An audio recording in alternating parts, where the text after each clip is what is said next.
between the two towns has been converted into a busway. It runs parallel to one of the region's most congested roads. But how much difference will it make? Well, let's join our transport correspondent Paul Clifton, who's in Gosport for us this evening. Paul. Sally, it has taken decades of debate to get these buses onto a completed busway. Originally, this was going to be a tram system diving into a tunnel beneath Portsmouth Harbour. That proved too expensive, so instead we have these buses on a £25 million system stretching from here in Gosport up into Fareham, and passengers really like it. Only buses are allowed to use this brand new road. There's one every 7 minutes. It's a much better transport link for me to Fareham. I hate sitting in traffic. That's my pet hate with Gosport. It's one road in, one road out. It's a lot easier, it gets me to work on time. Well, I don't think it will reduce traffic on the A32 at all, which is what it was, I believe it was designed for. A small number of opponents took their case all the way to the Supreme Court. That delayed construction by a year. The new fence hides the buses from the gardens of some of them.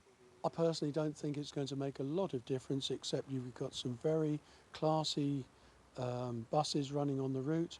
I don't think it'll make any difference to the town at either end.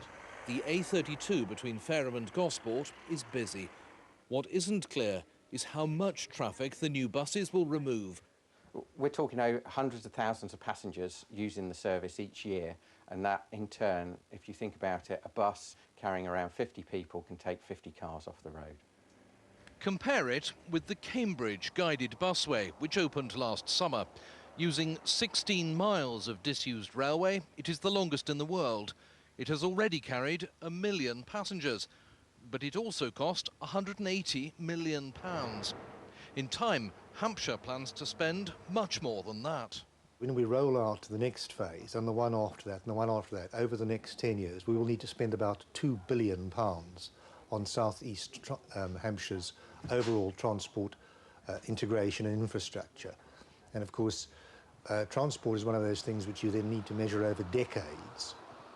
Passengers can keep up with BBC News and weather at the bus stops. But this afternoon, most buses here have been largely empty.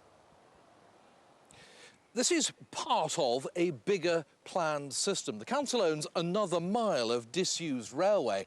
It has planning permission, but it doesn't yet have the money. Now, no one's willing to tell me how many passengers this system is projected to carry. Will it really take cars off the congested A32? It might, but experience elsewhere suggests 1 or 2% of traffic is a likely target. Sally. Paul, thank you.